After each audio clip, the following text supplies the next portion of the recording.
Hello, everyone. Thank you for waiting. Sorry that we're a moment late. We, of course, ran into some last second technical glitches, but we are ready to get started. Thank you for joining us for the webinar, What Does It Take to Create Ideal Learning for All Children Today? And if you could just take a moment as we're letting people sort of filter in and find that questions section and chat in something that you think of when you think of ideal learning. Can you think of what it takes to be ideal learning, or what you picture when you picture, or a principle that you think of when you think of ideal learning? Start in just a moment. We'd love to see what you think of.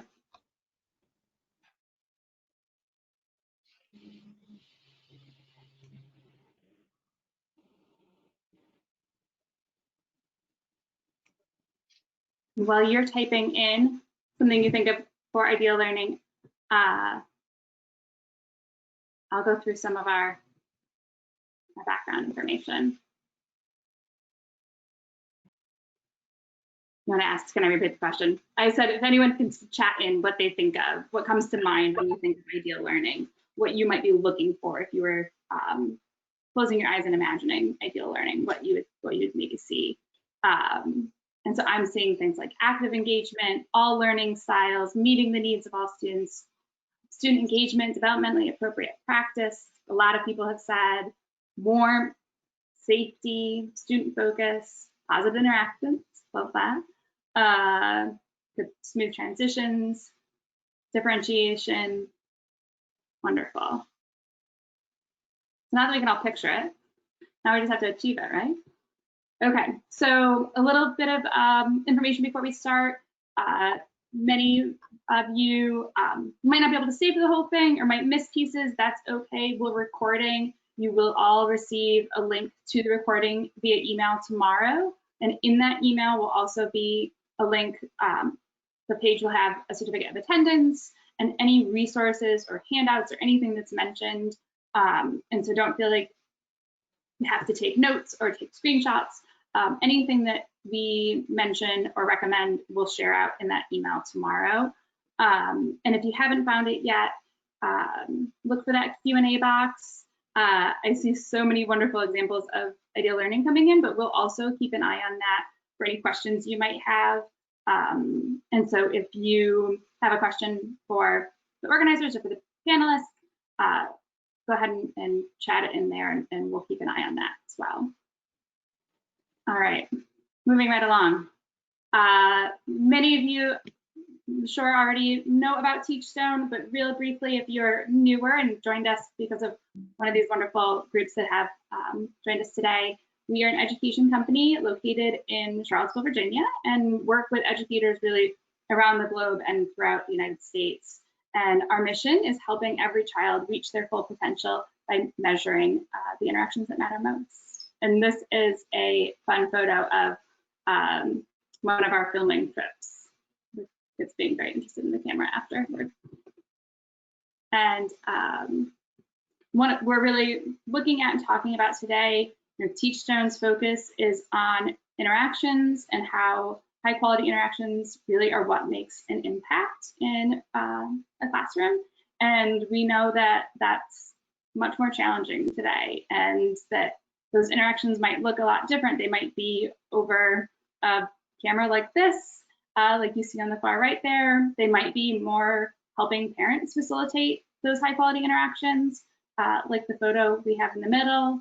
Or they might be back face to face, but look a lot different than they did this time a year ago because of social distancing protocols or masks or extra cleaning requirements, or you name it. And so our experts today will hopefully really help think about how to have all of those things you guys put in the chat box in our classrooms today.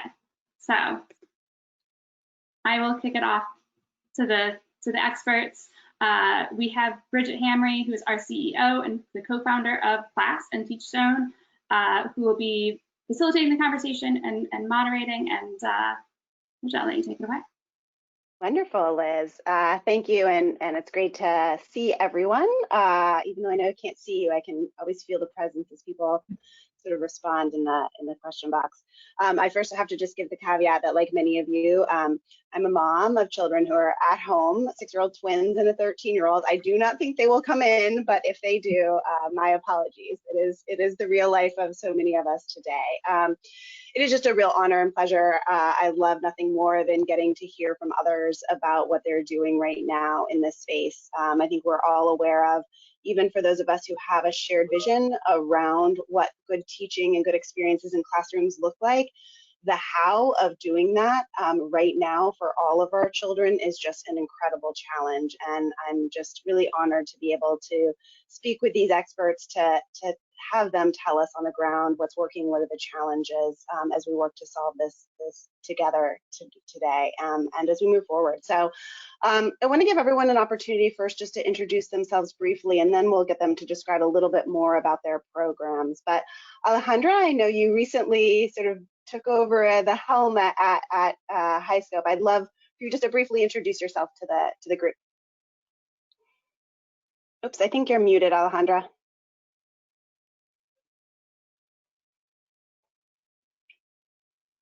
All right. Maybe we'll give you a minute. So Sonia is joining us from Avance. Sonia, can you introduce yourself briefly? Hi everyone. So happy to be here. I'm Sonia Dominguez. I'm the Chief Program Officer at Avance. And first and foremost, I'm an educator. I've taught at every level, and education is my passion. I firmly believe that education is the key to breaking intergenerational poverty, as it did for me and for my family. So happy to be here. Wonderful, Sonia. And Elena, we couldn't get Elena's camera to work, but Elena Bedrova is joining us. Elena, can you introduce yourself briefly? Yes, hi. So glad to be part of this wonderful series of presentations in the webinar. I'm Elena Bedrova, and I'm one of 2 co-founders, along with Deborah Leon, of this program, Tools of the Mind. And hopefully I'll share some of the things we were able to do in this really strange time to stay true to our belief in children's opportunities and their way of growing and thriving. Wonderful, Elena. And Alejandra, I know you turned your camera off. Is your audio on? We'll check for a minute and then we'll move on. All right, we're gonna hope we hear from Alejandra in just a moment. But Liz, if you go to the next slide. So one of the ways in which we connected with this amazing group of folks is through Trust for Learning, who has worked over the past few years to articulate a set of principles for ideal learning. What I love about this definition of quality is I'm a person, one of the authors of class, not surprisingly, who loves a good framework and really appreciates the ability to try to simplify something that we know is so complicated. And I think that's really the work that has happened over time with the organizations here and others who really tried to articulate, even though they have very different program models, what's sitting in common between them that they would sort of call out as being really critical to ideal learning. And for those of you who are familiar with classes, I imagine many of you are, many of these really resonate with us in our class minds: the value of relationships, teachers as a guide, sort of continuous learning, constructing knowledge. And so I'm really excited as a person who's cares deeply about interactions. I think all of these programs and principles really at their core do recognize the importance of interactions at all levels. And I know, having been engaged in this work a little bit or sort of watching it along the side, I think this group of programs have really come together in a set of challenging conversations. So a word as simple as play can mean very different things to different people. And I think this group has really worked together to say, let's find our commonalities and the ways in which we can articulate a shared vision of what good teaching looks like, but acknowledging that there's still variability within that. And we'll get to hear a little bit about that today. So on the next slide, you see the set of organizations, the ones represented today, but many others who are a part of the Ideal Learning Roundtable that the Trust for Learning has brought together over time to sort of define these principles. But now let's just get to the heart of it. I think we really enjoy in these webinars not having a lot of PowerPoint, but getting an opportunity just for conversation. So I wanted to ask the first question, and Sonia, I'll start with you. So let's think past COVID or maybe pre-COVID. If you're describing your program, what does ideal look like in your program? Thank you, Bridget. Well, first and foremost, I want to talk a little bit about Avance. We are a nonprofit organization that represents a locally driven, community-based, two-generation learning approach centered in equity. That is very important to our organization's mission. Each year, we serve over 7,000 families across Texas and in California, and most of them identify as Latino or Hispanic. And through our program, we help promote school readiness, social capital, and family well-being. And this is through our core program called the Parent-Child Education Program, which we call PCEP. PCEP is designed to support parents develop responsive parenting skills, promote healthy brain architecture in their children, reduce sources of stress, and build resilience. And we really encourage our parents and our families to engage in reflective practice through dialogue so that they can build relationships of trust and social connectedness. But I want to really tell you about two things that make PCEP and our program very unique. First, our staff across the Avance network of almost 1,000 folks are about 50% of them are alum of our program. So they went through our program, graduated our program, and wanted to come back and work for our organization. So consequently, our educators have intimate knowledge of the communities that they serve and are able to connect with families in ways that may not be apparent to others who don't have that lived experience. So that is super unique to our program. And then the other thing that I quickly want to share that's very unique is our toy making component of our program. So while parents learn about the role of play in child development, they actually make toys using household items that they then in turn use for guided play with the children at home. So for example, while they're learning about like the importance of social and emotional learning and interactions to support positive mental health, they make a toy called a happy and sad face pillow that promotes these school readiness skills. So I'm going to quickly just jump in here and show you the toy because I just think it's fantastic.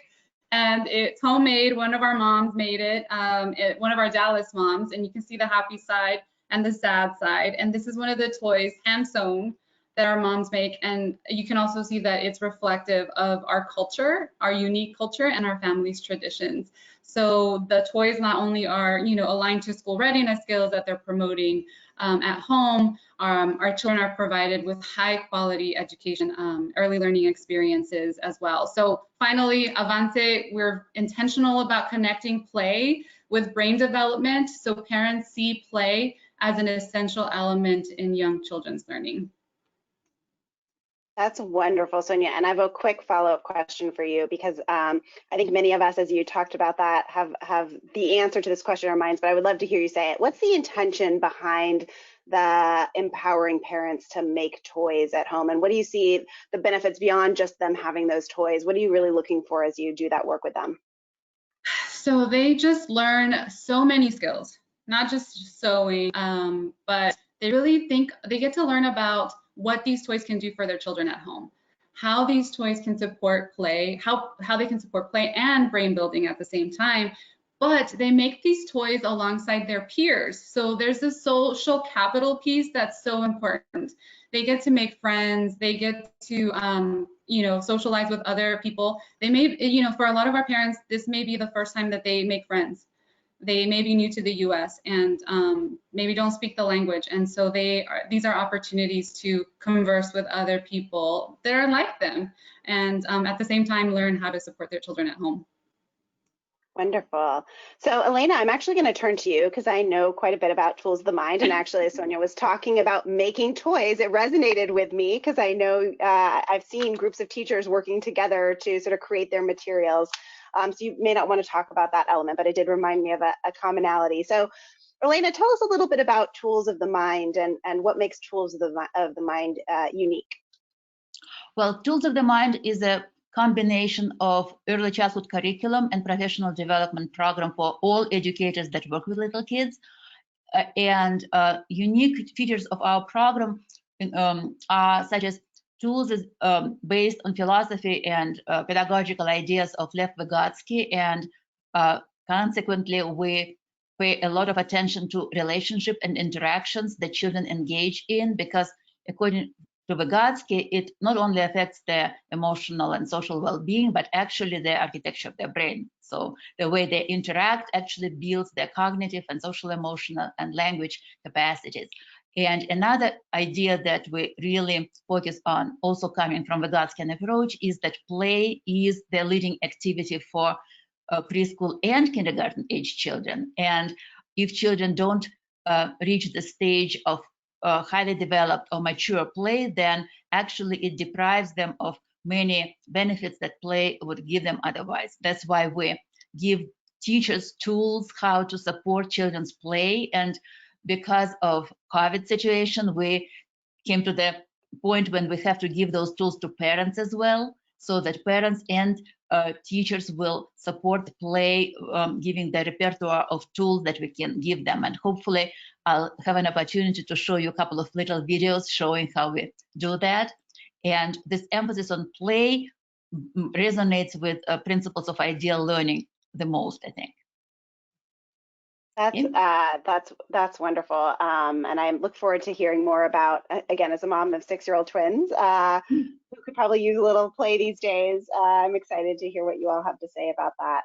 So Alejandra, tell us a little bit about high scope and sort of even pre-COVID, what really makes a high scope classroom or a high scope program unique? Oh no, we still can't hear you. Oh, it's okay. What I can tell you, Alejandra, we'll keep trying, and everybody in this world right now has deep empathy for this moment because we've all experienced it so many times. So we'll keep working on it, and if we don't solve the problem, we'll find other ways of getting the message out.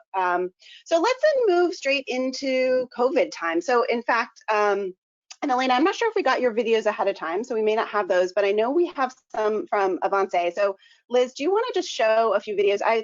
At TeachStone, we always talk about how seeing teaching transforms teaching. So this idea of being able to visualize what this looks like, I think, is so critical right now. So Sonia, we'll play a couple of videos. I don't know if there's any setup you want to do for us with these, Sonia. Sure. Sorry, I was unmuting myself. Absolutely. This is one of our amazing Austin teachers, early childhood teachers, teaching virtually via Zoom with families. So you'll see families on the right-hand side, and they're just so amazing. They're so creative while keeping the lesson developmentally appropriate. They're still figuring out ways to keep kids engaged online. So this showcases that. And I think the other videos of a Dallas child engaged in asynchronous learning. Okay, so let's watch this first one.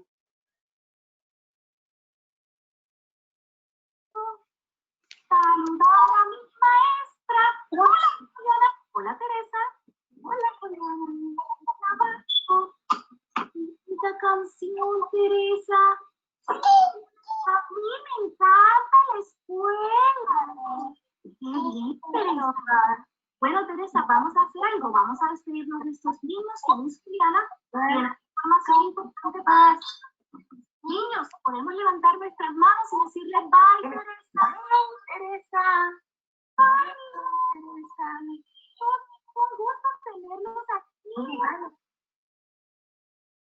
Maybe even before we go on to the next video, Sonia, how many of your programs are still in sort of virtual mode, and what are any sort of lessons you've learned about keeping ideal learning alive in the virtual environment? Great question. So most of our programs are still providing virtual instruction. Like I mentioned earlier, we are across the state of Texas. So we have sites in Austin, Dallas, Houston, San Antonio, in the Rio Grande Valley, in Star and Zapata counties, and in Hidalgo County. So we're all across the state of Texas, and then we have a site in California. So the majority of our sites are still providing virtual instruction. And like I mentioned earlier, the first challenge was technology. Like, how do we adapt? You know, we're so used to engaging our children and doing read alouds and doing these amazing things with toys and unstructured play in person, but how do we keep our children and families engaged via a Zoom call or a phone call? So our educators practice. They practice recording themselves in front of, they're recording each other, and then practice actually providing instruction with other educators. So they just really took the time to think about the approach, what was it developmentally appropriate, and then, of course, as you can see in that video, instruction is being provided in Spanish. So ensuring that we are meeting the families where they are and providing culturally and linguistically appropriate instruction.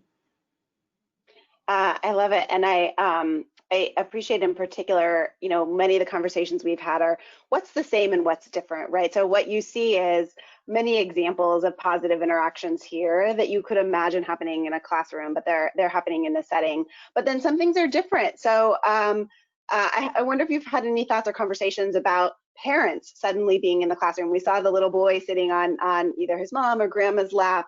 What have you guys learned about that and having parents sort of be maybe more in the classroom than they typically might be, or maybe not, I don't know.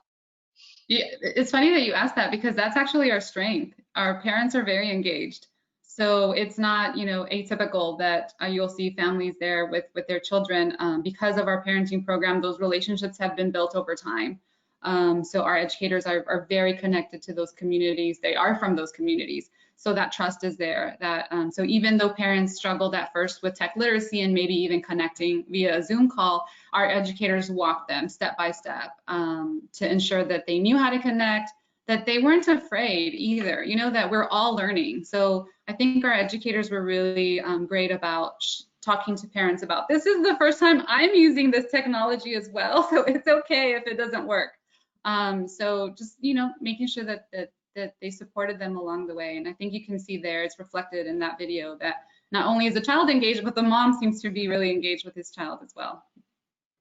I love it. I think programs that did a good job of forming relationships with parents pre-pandemic, it became much easier. Whereas I think for some programs where families weren't as used to being included, suddenly it felt like a brand new thing. So I love that example. Okay, Alejandra, can we hear you? Yes. All right. Wow. Wow.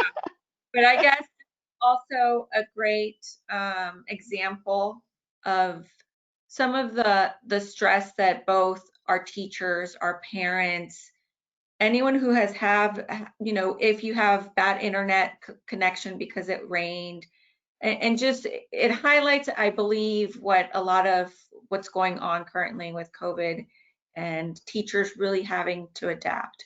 And that's really going to lead me into, I'm going to give a brief introduction of who I am in my work here at HighScope.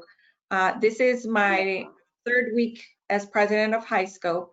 I'm coming to HighScope after being a principal of 2 Head Start centers in San Antonio Independent School District in San Antonio, Texas, and where we use our HighScope curriculum, and we're also HighScope, we call them San Antonio Hub of Excellence. So we've got practice in the use of our HighScope curriculum. And afterwards, I've come here to become president.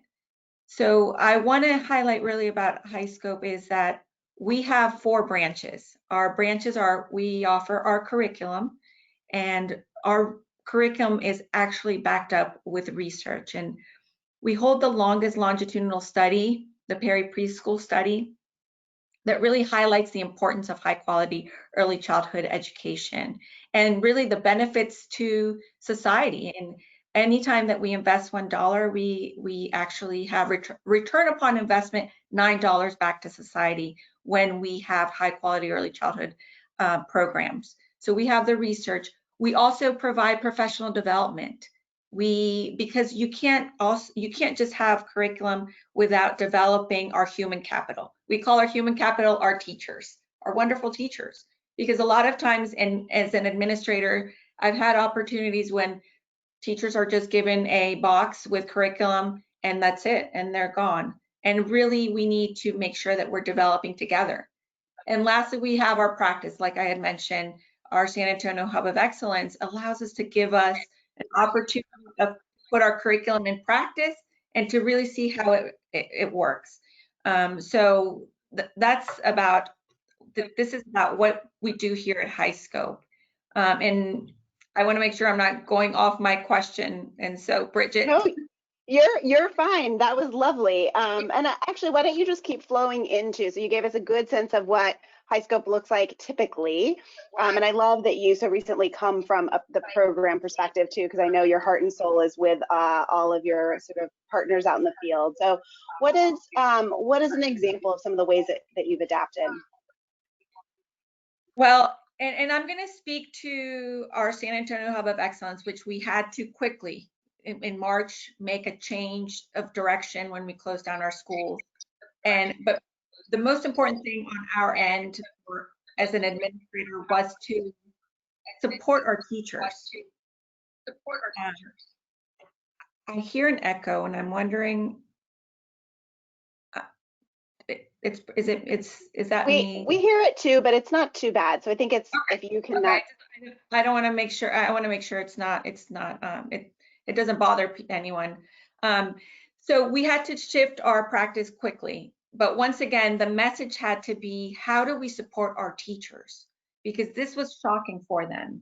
And so, you know, being very flexible as administrators and understanding, some of them were not aware of technology, and we had to provide lessons for them and actual videos for them so that they can learn how to use technology. And so, you know, we did that over the summer, also preparing on, we have now welcomed children into our schools, but it is a complete different landscape. I know I've shared a presentation that shows all these details, and I'm happy for you to share it with all the people who are on this call, because I want to make sure that everyone sees it in the background as administrators. And we are required to do certain things to make this transition really seamless for teachers, because they're already in a difficult place. So my suggestion is always push your administrators a little bit more into saying, you all need to focus on how are we going to keep the safety of the children? What visuals do we need to put in the common grounds? And let the teachers focus on their classroom, their parents, their lessons. And so those were some of the things that we've done in our San Antonio Hub of Excellence. And once again, also understanding that as early childhood educators, it is very hard. It is not the same as a third or fourth grader who can get on a Zoom all day. And so we had to be very quick in adapting and making sure that we don't have an overuse of technology. And so what we did in our program is that we started thinking about how we could support parents instead. So how could we provide materials for them on a regular basis, but also materials that they can find at home, and also lessons that they could do with their children, and really talking to them. So instead of creating videos for children, we are creating videos for parents. How can you support your child at home during COVID times? I love that response, and I think one of the common themes I'm hearing is this, and I know it's sort of backed up in the ideal learning, is the recognition of the centrality of the teacher and the needs to support that teacher. And I really resonate with what both of you said in terms of just taking time to really support our teachers and educators, obviously, and families right now, and just recognizing the stress of the moment and not necessarily always feeling the same pressure that we always do to get things done, being able to sort of slow down a little bit and focus on what matters most. So Elena, I'm going to turn it to you, and I know we're working to see if we can get your example shown, and if not, we will make sure to share them after. But can you just talk a little bit about what tools of the mind classrooms or families look like at this point in the COVID world?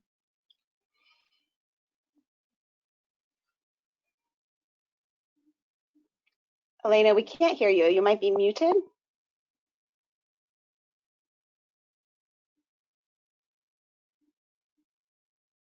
Okay. Can you hear me now? Yeah. Yep, okay. We can hear you now. So we have all kinds of classrooms. We have virtual classrooms, we have face-to-face, and we have hybrid that every other day is virtual. And then we have, like all of you guys, a lot of uncertainty because we don't know how many of virtual will go face-to-face or how many of hybrid will go to totally virtual. So we are operating in this situation of total uncertainty. So that's why we wanted to give just a little continuity in this world of chaos to our parents, to our teachers, and to children, because they absolutely need to have something that they can rely upon that is consistent, which is very hard.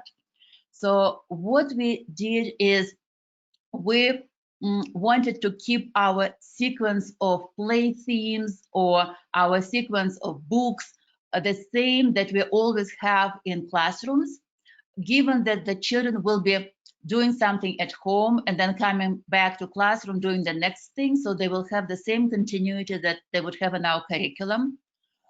So what it took in terms of technology is developing tools for the teachers. Now teachers have access to Tools of the Mind portal where they can interact with our trainers and upload some of the videos that their parents send them and ask for help what kind of assistance that they can give to parents. Then interacting with parents, they can also access a parents portal in our Tools of the Mind website. But in addition, we have a system for our teachers to interact with parents via text messaging and uploading and downloading little videos of the children at home doing Tools of the Mind's activities, so that teachers can review these videos and give parents suggestions what to do next, how to support children's language, or how to extend their play by giving some new scenarios, so that parents will take a new video and send to the teacher and get another feedback. So there is a constant loop between parents and teachers and Tools of the Mind staff. So we have all those loops going on. And in addition, we give suggestions to parents what are some of the offline activities that children can be doing in terms of making toys and props, in terms of playing games that are parallel to what they would have done in Tools of the Mind classroom. So we try to give children as much off-screen time as possible, given that we're working with preschoolers and kindergartners. Elena, I'm curious. So I know when you say the word play in Tools of the Mind, that for me, who knows a little bit about it, brings up a certain kind of play.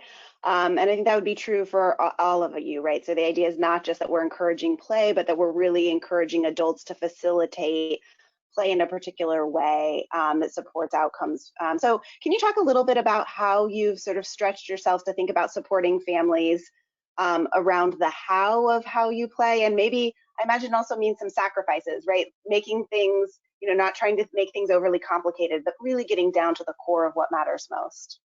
Right. So for preschoolers, we are mostly looking at make-believe or pretend play, so that children can be playing with whatever toys they have at home or something that they can make with parents using whatever materials they have at home. And we have some general themes that unroll throughout the school year, starting with playing family and playing doctor, hospital, playing restaurant, playing veterinarian office. So wherever in this sequence children get to play at home, we try to give them some ideas about how to stretch play. Okay, you're playing hospital and you're a 4-year-old, and the only thing you are doing is knowing how to give a shot to the stuffed animal. So what else happens in the hospital? What if the stuffed bear has sore throat? Are you also giving a shot, or are you doing something different? And we have books that can be e-books or printed books that walk child through the hospital, showing how different people work there and what's the difference between the X-ray technician does and maybe dietitian who looks at what you need to eat when you're sick, and so on and so forth. So children will get to play different roles, extending this repertoire of pretend play. And parents reading those books to the child will also get an idea how to think along with the child about making a new prop, or maybe introducing somebody else, not just the child in the hospital, but somebody came to visit and what they're talking about. So there are all those suggestions that would develop play, and within play develop all those cognitive and social emotional and language abilities of the children. And for kindergartners, it's getting a little bit different, because it's hard to sell the idea of play to administrators. So our kindergarten teachers have to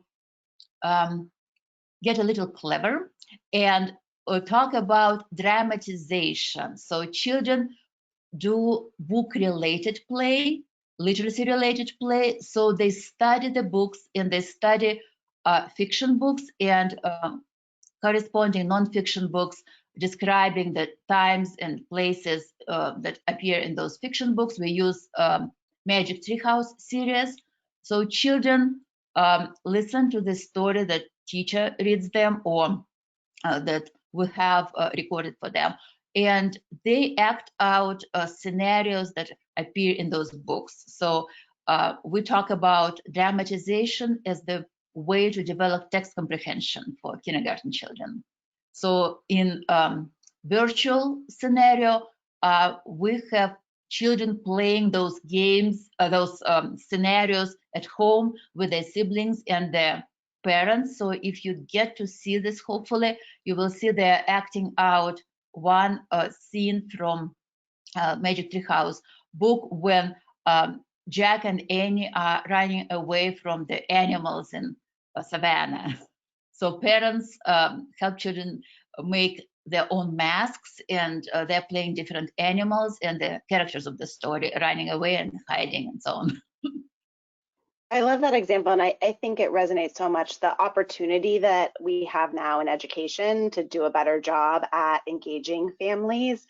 At the same time, as I'm listening to you, I imagine many of the folks listening and our other panelists are also thinking about the huge sort of opportunity gaps that we have that existed in children's exposure to ideal learning far before COVID, that have just gotten so much bigger in the time of COVID. And one of those is just the capacity, time, energy that families have to do this kind of support for their children while also trying to maintain their households or deal with the loss of loved ones or the strain of having COVID. So I'm curious, maybe I'll start, Sonia, with you. Just as you think about sort of this moment and thinking of closing the opportunity gap, and what are you sort of doing and thinking about in terms of equity right now as you try to make sure you're supporting all of your families?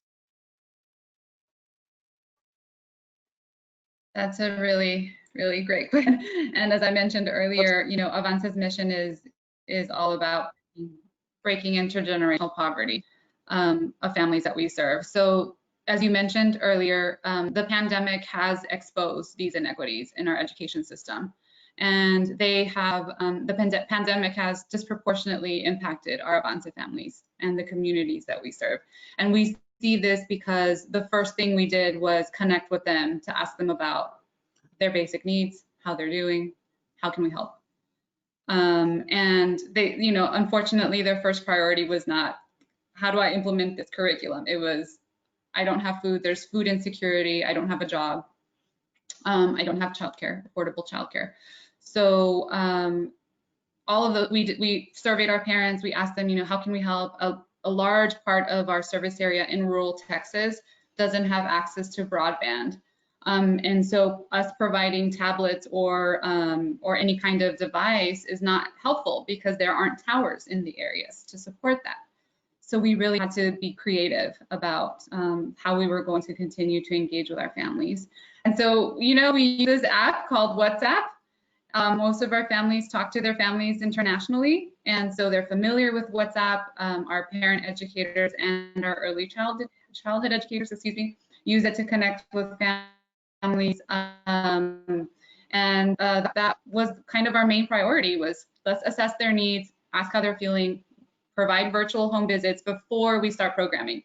And as soon as we started programming, we started virtually because most of our school district partners are still closed in those areas. So children are still learning from home, and we were able to thankfully assess their tech needs, provide tablets preloaded with the apps that we were going to use, like WhatsApp, Class Dojo, all of these learning apps that we thought would be essential for synchronous learning and asynchronous learning.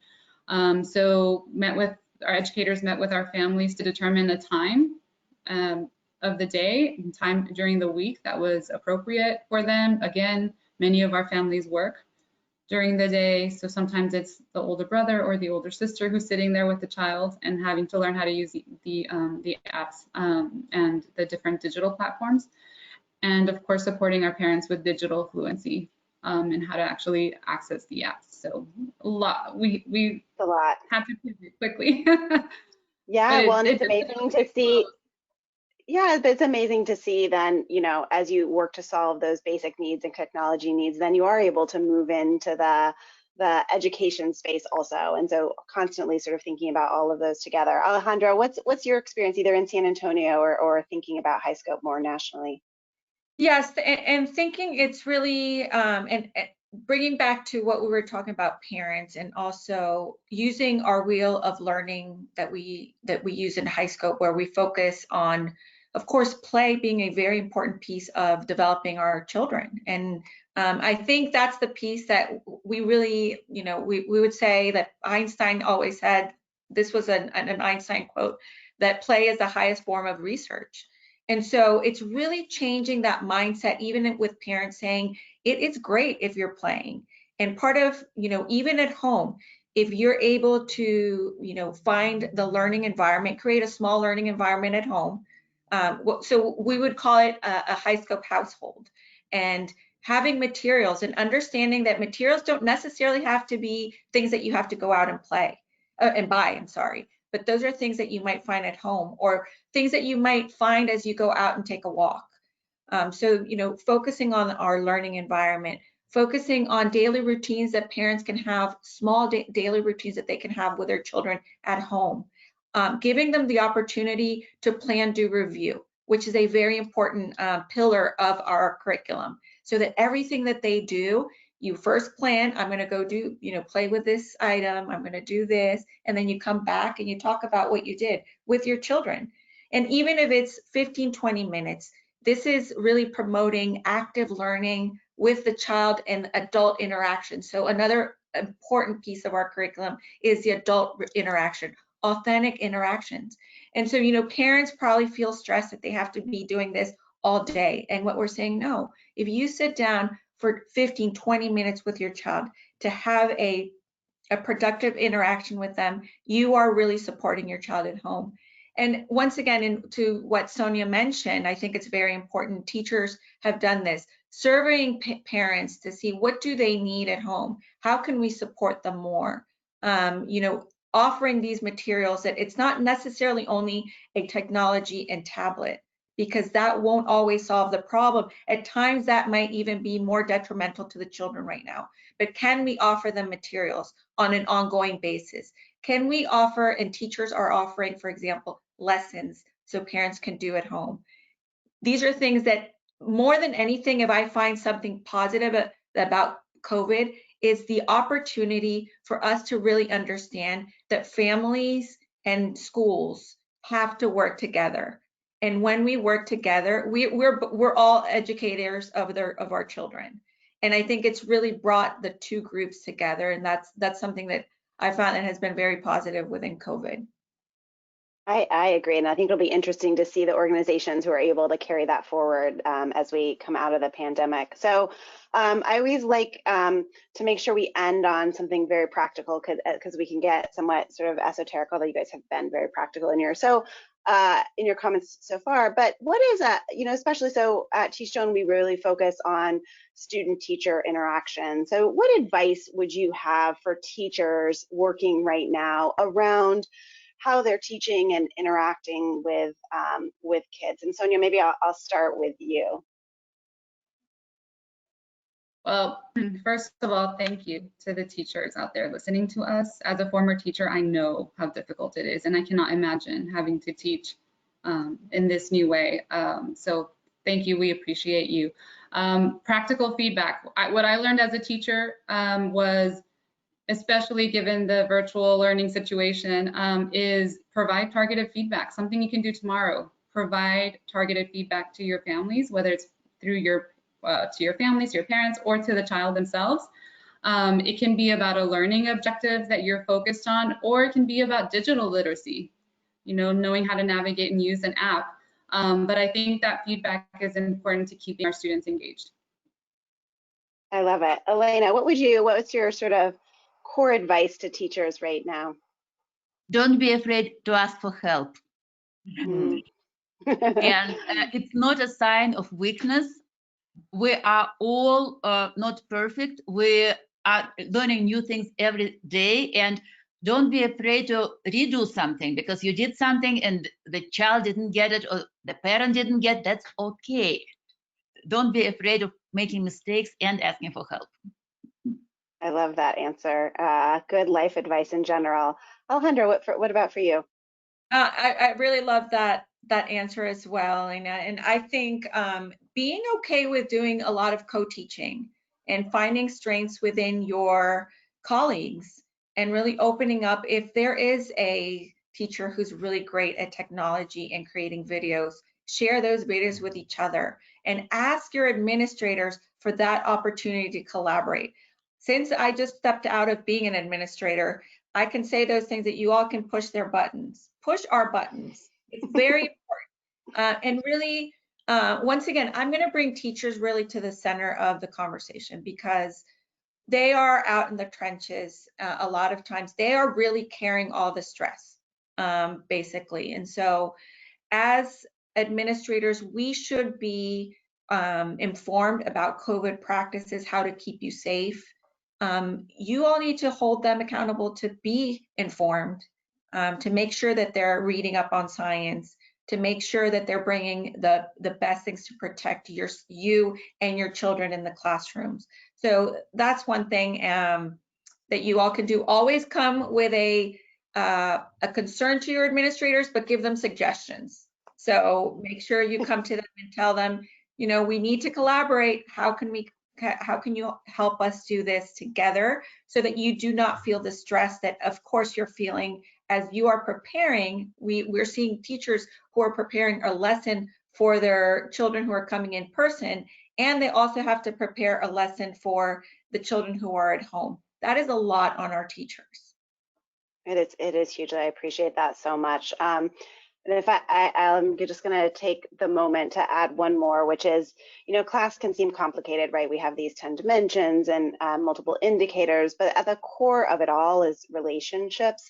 And a colleague of mine, Veronica Fernandez, who's in Miami, recently said on a webinar we were on that, you know, one of the challenges with class is if you're scoring on class, you're asked to sort of take into account the average child's experience. And we know there is no average child, there's only every child. And so I think about relationships right now as so central. And, you know, if I was an administrator right now, I would be asking my teachers just to do a quick check, list out your students' names. How do you feel like, what's the strength of your relationship with each child and with each family? And just be authentic about that, knowing that many of the relationships are probably not that great right now, but at least having that awareness and thinking of what's one thing that you can do to connect with this child or this family who you may not be connected with this week, even if it's a simple thing, the WhatsApp, the text, really thinking creatively, because again, I know as a parent, I've seen it happen, how powerful those just small moments of knowing that there's somebody else out there in the world, another teacher who cares about me is such a powerful thing right now. So you know, and to give yourselves, teachers, time to do that work, and knowing that that is probably more important than some of the other things that you're being asked to do right now. So Liz, I want to make sure if there are questions that have come in that we answer those. Are there questions that we should be responding to before we turn it back to you? Sure, there are a couple. I was going to say, if you feel like we aren't going to have time to get to your question, a lot of people's questions are really just about resources and things that they can find afterward. And so we'll be sure to share those in the email that goes out.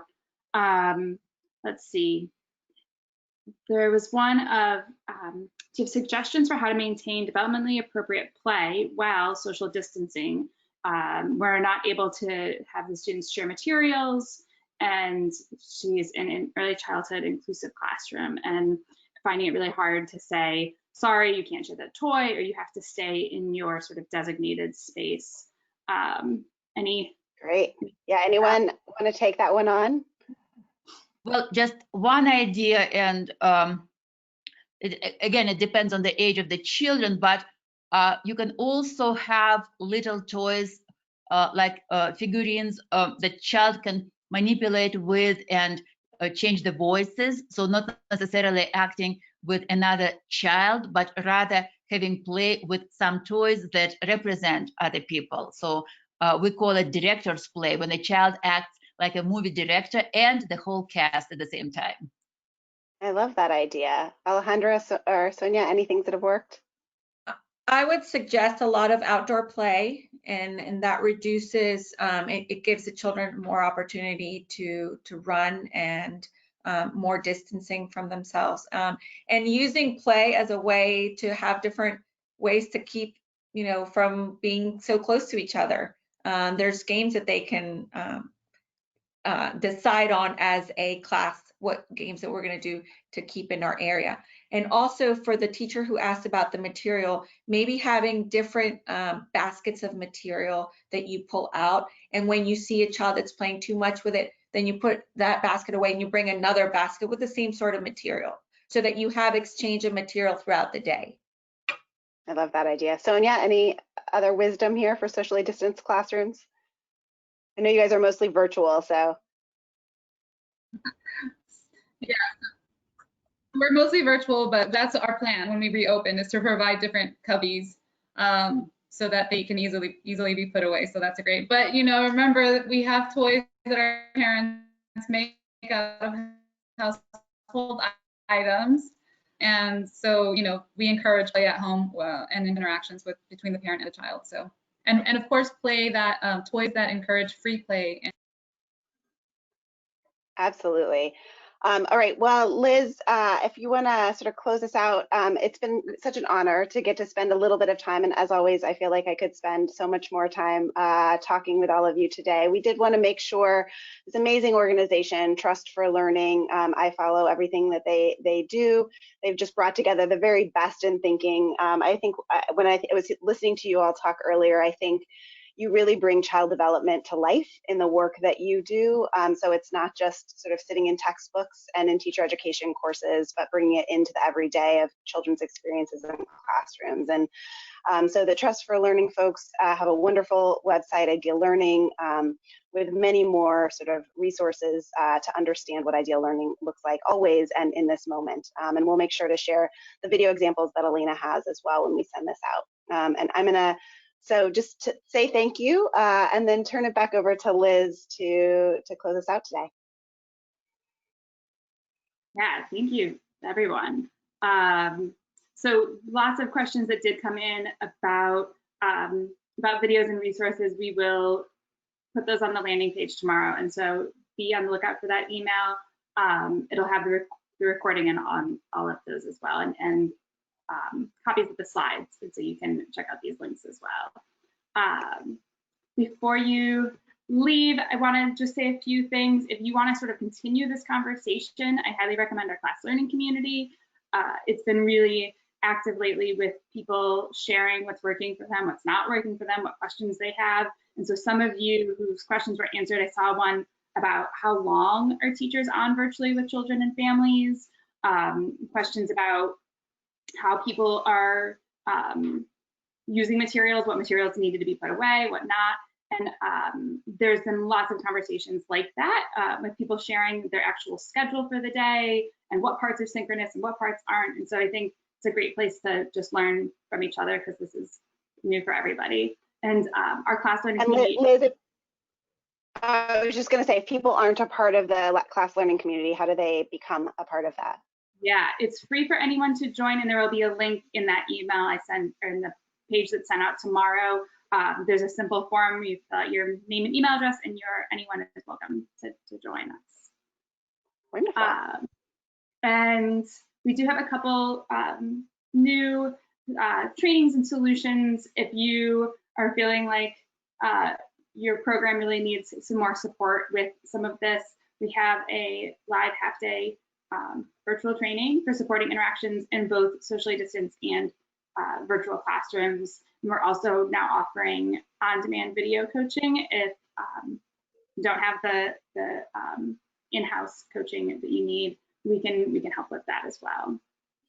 Well, and I think one of the things one of the things, Liz, that we've gotten lots of questions about from the very beginning of the pandemic is what do interactions look like in socially distanced, in virtual settings. So we'll make sure to link you. There's many free resources up available on the TeachStone website that sort of articulate, for those of you who are familiar with class, dimension by dimension, what does positive climate look like, socially distanced and virtual. And I've learned some things today that I want to add to this. So we recognize that we're learning together about this, and really encourage you all to join us in that community, because none of us have the solution just sitting in our back pockets.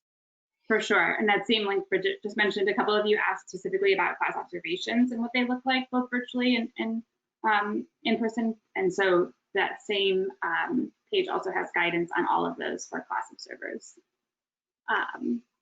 And one more thing, I think something that sort of came up throughout this conversation is we have children returning to school that have really experienced a lot of adversity and trauma, and it's always probably important, but more so than ever, I think one of the things that will be on that link is a free webinar series I recommend. There are 6 webinars that we brought in experts to talk about all of these things you see here, behavior and promoting resilience and building relationships. There's 3 webinars, and then those same subject matter experts brought a 6-module course to us that you can also purchase. It's an online course.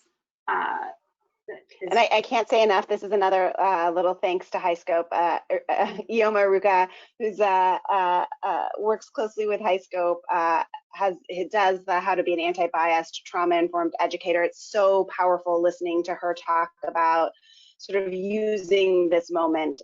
So highly recommend these resources. And the other thing I would just say is, I think, again, going back to that idea that we want to make sure that we understand what's not new. I think as we think about trauma, it's really bringing teachers back to the core of what brought them to teaching and what matters, and just reminding them that taking the time to invest in relationships, invest in sort of really attending to the needs of all the students in their classroom is at the heart of healing right now. So I know it's 2 o'clock, so we will be on time and say goodbye to everyone. Thanks again to our panelists. Thanks to Liz, as always, for keeping us grounded. And Alejandro, thank you for your persistence in being able to join us.